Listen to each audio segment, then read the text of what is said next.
नमस्कार। बिहार शिक्षक transfer policy लगभग क्लियर हो चुकी है। एक सवाल जो बना हुआ है लोगों के मन में कि अगर हम ट्रांसफर का फॉर्म नहीं भरते हैं तो क्या हमारा ट्रांसफर नहीं होगा, क्या हम उसी स्कूल में बने रहेंगे? क्योंकि वो सक्षमता परीक्षा जो नहीं दिए हैं वे लोग अभी भी उसी स्कूल में बने हुए हैं और आने वाले दिनों में भी उसी स्कूल में बने रहेंगे। लेकिन जो ट्रांसफर की पॉलिसी की जो बात कही गई है, किनके किन के ऊपर ये लागू होता है, यानी जो सक्षमता परीक्षा पास है उनका सबसे ज़्यादा यही सवाल आ रहा है कि अगर हम नहीं भरेंगे तो क्या होगा। तो इसको लेकर भी जो है नियमावली में स्पष्ट बातें कह दी गई है। इसके ऊपर भी हम बात करेंगे। गृह जिला किनको मिल सकता है और ट्रांसफर पॉलिसी के लेकर जो भी डाउट्स हैं उन सारे डाउट्स को हम क्लियर करने की कोशिश करेंगे। और क्या अगर हम पहले फॉर्म भरते हैं तो क्या हमें पहले मौका मिलेगा? यानी एक बात ये भी कही जा रही है कि जो है रेंडमली जो ये ट्रांसफ़र होने वाला है, तो जो लोग अगर पहले फॉर्म भरते हैं क्या उन्हें पहले प्रायोरिटी मिलेगी और जो बाद में भरेंगे उनको बाद में प्रायोरिटी मिलेगी? तो इन सारी बिंदुओं पे इस वीडियो में हम बात करेंगे। तो अगर आप भी इससे संबंधित हैं तो आप इस चैनल को सब्सक्राइब ज़रूर कर लीजिएगा। सीधे आपको नियमावली पे लेके चलते हैं, फिर आपके सारे डाउट्स को भी लेंगे। तो जो है वीडियो को स्टार्ट कर लेते हैं अब।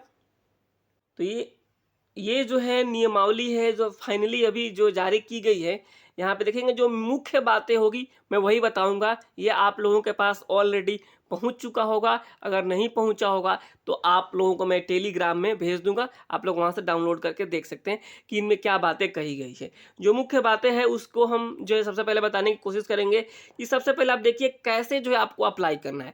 और जो है आप इसको मोबाइल से भी कर सकते हैं, ऐसा नहीं है कि आपको साइबर कैफे में जाने की ज़रूरत है। यहाँ पे आप मोबाइल से भी कर सकते हैं। आपको गूगल पे जाना है और जो यहाँ पे e-शिक्षा-कोश.बिहार.gov.in टाइप करना है।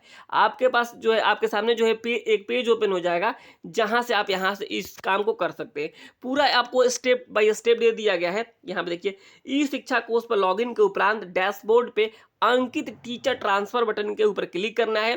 तत्पश्चात पोर्टल की स्क्रीन के बाईं की तरफ 3 मेन्यू प्रदर्शित होगा। शिक्षक द्वारा ट्रांसफर एप्लीकेशन फॉर्म के मेन्यू को क्लिक करने के उपरांत संबंधित शिक्षक के पंजीकृत मोबाइल पर एक ओटीपी जाएगा, जिसे पोर्टल पर यथास्थान अंकित करने के बाद वेरीफाई ओटीपी बटन को क्लिक किया जाएगा।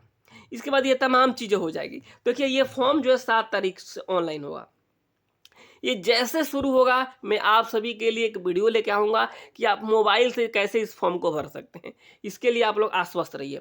ये सारी चीज़ें हो गई कि कैसे भरना है, इसके लिए तो मैं अलग से एक वीडियो लेके आऊँगा जैसे ही ये फॉर्म भरना शुरू होगा 7 तारीख से।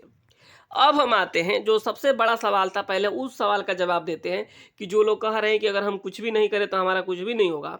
तो यहाँ पे देखिए इस चीज़ के बारे में यहाँ पे कह दिया गया है। सबसे पहले उसी चीज़ को आप देख लीजिए। राज्य के जो है सरकारी विद्यालयों में कार्यरत सक्षमता उत्तीर्ण स्थानीय निकाय के सभी शिक्षकों को अपने स्वयं के टीचर आईडी से ई शिक्षा कोश के पोर्टल पे लॉगिन कर स्थानांतरण या पदस्थापन हेतु विकल्प भरना अनिवार्य है। अनिवार्य मतलब ये कंपलसरी है। ऐसा नहीं है कि हाँ नहीं भी भरेंगे तो काम चल जाएगा, ये कंपलसरी है, भरना ही है। विकल्प नहीं देने की स्थिति में, यानी अगर आप इस फॉर्म को नहीं भरते हैं उस स्थिति में जो है वर्तमान पदस्थापन स्थान को, यानी आप जहां अभी पोस्टेड है चाहे वो आप किसी भी जिले में हो, उसको ही गृह जिला मानकर कहीं और ट्रांसफर कर दिया जाएगा। और ये बिहार में कहीं भी हो सकता है। ये देखिए ये जो जिसके मन में डाउट हो आप लोग ये बिल्कुल 100% मान के चलिए कि आपका ट्रांसफर कहीं और हो जाएगा, छोड़ा नहीं जाएगा आपको। तो इसलिए जो है मैं कहूँगा कि आप फॉर्म ज़रूर अप्लाई करें, क्योंकि अब जो है आपके पास जो है ऑप्शंस नहीं दिया गया है कि आप सक्षमता परीक्षा जो है देना चाहते हैं कि नहीं देना चाहते हैं। यहाँ पे ये बात नहीं है, यहाँ पे आपको देना ही है हर हाल में। नहीं देंगे तो नुकसान में हो जाएंगे। हो सकता है कि अगर आप देंगे तो आपके जो आसपास के जो अनुमंडल है वहाँ मिल जाए, अगर नहीं देंगे तो क्या पता कहीं ऐसा जगह मिल जाए जहाँ और परेशानी हो। तो ये सवाल है, ये सवाल क्लियर हो गया होगा कि हर हाल में जो सक्षमता पास है उनको देना ही है, भरना ही है। अब आते हैं हम अगले सवाल की तरफ। एक जो है और सवाल पूछा जा रहा है, जो बीपीएससी टीआरई 1 और टीआरई 2 के पास विकल्प होगा उनके जो है सामने जो स्क्रीन जैसे वो फॉर्म अप्लाई करना चाहते हैं तो उनको जो है विकल्प के रूप में यस और नहीं तो नहीं का जो है उनके पास विकल्प होगा। लेकिन जो है सक्षमता पास वालों के पास कोई ऐसा विकल्प नहीं आएगा। ये सारी चीज़ें हो गई। अब आगे बढ़ते हैं। बहुत सारे जो सवाल हैं उन सारे सवालों के ऊपर देखने की कोशिश करते हैं हम। जो बातें कही जा रही है जो हस्बैंड वाइफ को लेकर के, कि अगर हस्बैंड जो है, ये सबसे पहले कि जो है एक सवाल पूछा जा गया था कि शादी होने वाली है तो क्या हमारा उसका लाभ मिलेगा, और दोनों लोग जो हैं शिक्षक हैं तो उसका कोई अभी लाभ आपको नहीं मिल सकता है। इस बात को आप समझिए।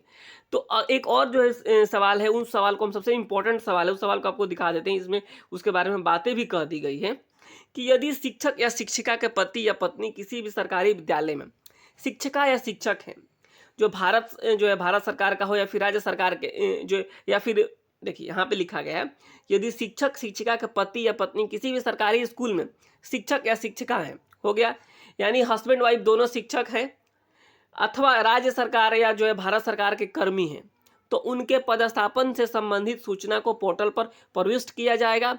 राज्य भारत सरकार के पदाधिकारी कर्मी होने की स्थिति में संबंधित पदाधिकारी कर्मी का अपडेटेड वेतन, सैलरी स्लिप या फिर नियंत्रित पदाधिकारी का प्रमाण पत्र अपलोड करना अनिवार्य होगा। अगर आपके जो है आपकी वाइफ या फिर आपके पति जो आप लोग दोनों वर्किंग में हैं, आप राज्य, ऐसा नहीं कि शिक्षक ही हैं, राज्य कर्मचारी, बिहार सरकार के कर्मचारी हैं, या हो सकता है कि सेंट्रल गवर्नमेंट के कर्मचारी हैं, तो आप लोगों को जो है उससे संबंधित जो है सर्टिफिकेट्स को अपलोड करना होगा। तो आपको जो है रियायत दी जाएगी, आपको गृह जिला मिल सकता है, गृह जिला मिल सकता है। इस बात को आप समझिएगा, गृह जिला आप लोगों को मिलेगा। ये बातें यहाँ पे स्पष्ट की गई है, यानी जो है आपको जो सर्टिफिकेट्स अपलोड करने ही होंगे तो आपको गृह जिला मिल सकता है। ये चीज़ें क्लियर हो गई आपको। अब एक और सवाल जो है कि जो है एक जो है बहुत सारे लोग हैं जिनका काउंसलिंग नहीं हो सका अब तक, तो उनका क्या होगा। देखिए जैसे ही छठ पर्व बीतता है उसके बाद आप लोगों का काउंसलिंग भी हो जाएगा और जो आपसे भी फॉर्म भरवाया जाएगा, क्योंकि इसका डेट तो अभी काफ़ी है, अभी तो शुरू ही नहीं हुआ। 7 तारीख से जो है 21-22 तारीख तक ये चलेगा और ये डेट बढ़ भी सकता है। मुझे जहाँ तक उम्मीद है 2-4-5 दिन डेट बढ़ेगा, क्योंकि जो है इसमें कई लोग होंगे जो जिनका मार्कशीट में गलती है, कहीं का कुछ कोई अफिडेविट जो है अपलोड नहीं हो पा रहा है, बहुत सारी चीज़ें, बहुत सारी समस्याएं हैं, तो डेट बढ़ सकता है। लेकिन हर हाल में आपको जो जनवरी में पोस्टिंग हो जाएगा, ये बात तो क्लियर है। एक और बात आते हैं कि जो आपको विकल्प कैसे देना है। यहाँ पे आप देखेंगे जो बातें कही गई हैं कि विभागीय संकल्प के आलोक में हस्तांतरण हेतु शिक्षकों को 10 विकल्प देने का अवसर होगा। 10 क्या, 10 जिला नहीं, 10 आपको अनुमंडल देना है, 10 अनुमंडल देना है। और अपना छोड़ करके जो अनुमंडल है उसको छोड़ करके यहाँ पे आपको 10 देना है। लेकिन 10 आप नहीं देना चाहते हैं, चलिए तो 3 कम से कम देना ही होगा आपको। अगर आप 3 अनुमंडल आपको देना ही होगा। अगर सोचिए अगर आपको 3 अनुमंडल में नहीं मिला तो क्या होगा, तो जो नियर बाई चौथा अनुमंडल होगा वहाँ पर दे दिया जाएगा आपको। अगर 4 में नहीं हो पाया तो नियर बाई जो 5वां होगा वहाँ पर दे दीजिए। तो मैं आपको कहूँगा कि आप कम से कम जो है 5 अनुमंडल जरूर भरिए। 10 नहीं भर पा रहे हैं कोई बात नहीं, लेकिन 5 अनुमंडल आप लोग जरूर भरने की कोशिश कीजिएगा। और जो है मेंटली फिजिकली एक तरीके से ना होता, मन में आप तैयारी बना के रख लीजिए कि हमें दूसरे अनुमंडल में जाना ही होगा, तब जाके आप इसको सही तरीके से ले पाएंगे। नहीं तो आप अगर सोचते रह जाएंगे तो परेशान ज़्यादा हो जाएंगे। सबके साथ समस्याएं आई हुई है। मैं अपने घर की कहानी बताऊं तो जो क्या होता है यहाँ पे कि पहले तो होता था कि चलो बेटा जो है सेंट्रल गवर्नमेंट में जॉब में है या फिर स्टेट गवर्नमेंट के कहीं किसी और जॉब में, वो कहीं और है, यानी वो बिहार से ही बाहर है, समझिए एक तरीके से बिहार से बाहर है। ये था कि चलो मम्मी पापा हैं साथ में रह रहे हैं, ये सब बहुत सारे लोगों की कहानी। अब क्या हो गया, ये तो जो है बेटा बिहार है, बेटियां जो है बिहार से बाहर है ही, अब जो है मम्मी पापा में कोई एक शिक्षक है तो ये भी किसी और जिला में चले गए। तो किस तरीके से यहाँ पे परिवार डिवाइड हो गया, किस तरीके से परिवार बंट गया। और फिर ये वही होगा ना जो है त्योहार में पर्व में ऐसा लगेगा गांव पहुंच रहे हैं। तो ऐसी समस्याएं तो आएगी, लेकिन इसके लिए आपको तैयार भी रहना पड़ेगा। नौकरी है, और जो है मैं आपको बता दूं नौकरी एक ऐसी चीज है ना, जब हम लोग का ट्रेनिंग चल रहा था तो एक बात किसी ने जो है बताया था कि नौकरी ना जी का नहीं होता है, नौकरी हाँ जी का होता है। और ये मुझे दिन पर दिन ऐसा लगता है, ऐसा प्रतीत भी होता है कि बिल्कुल जिस व्यक्ति ने ये बातें कही थी वो बिल्कुल सही कहा था। नौकरी ना जी का होता ही नहीं है। आप जो है अगर सेंट्रल गवर्नमेंट में है तो सेंट्रल गवर्नमेंट का जो भी रूल है उसको आपको फॉलो करना ही होगा। स्टेट गवर्नमेंट में है तो स्टेट गवर्नमेंट का रूल आपको फॉलो करना ही होगा। यानी नौकरी ना जी का नहीं, नौकरी हाँ जी का होता है। और वो बंदा जिस व्यक्ति ने कहा था उन्होंने कहा धीरे धीरे आप लोग खुद समझ जाएंगे, और हमें अब लगता है कि बिल्कुल ये बात सही है।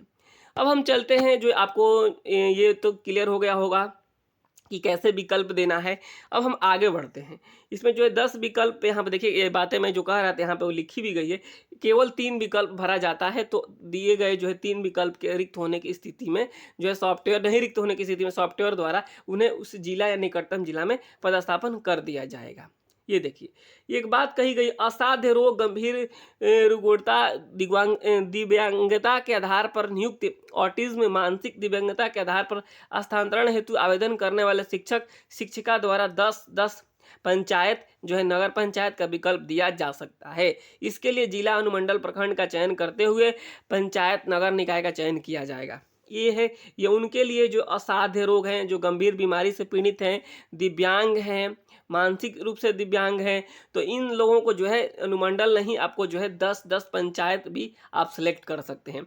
यानी आपको भी घर छोड़ना ही होगा, 10 पंचायत आपको भी सिलेक्ट करना है। यहाँ देखिए विधवा, या यहाँ पे देखिए विधवा या जो है परित्यक्त शिक्षिका, महिला शिक्षिका या फिर पति के पदस्थापन के आधार पर स्थानांतरण हेतु जो है इच्छुक शिक्षिका द्वारा 10-10 पंचायत नगर निकाय जो है विकल्प दिया जा सकता है। इसके लिए जो है जिला, अनुमंडल, प्रखंड का चयन करते हुए नगर पंचायत नगर निकाय का चयन किया जा सकेगा। ये सारी चीज़ें एकदम बिल्कुल स्पष्ट कर दी गई है। जो ट्रांसजेंडर होंगे उनको जो महिला शिक्षकों के हेतु जो है ट्रीट किया जाएगा, जो सुविधाएं उनको दी जा रही है उन्हीं को भी दिया जाएगा, वो भी दिया जाएगा।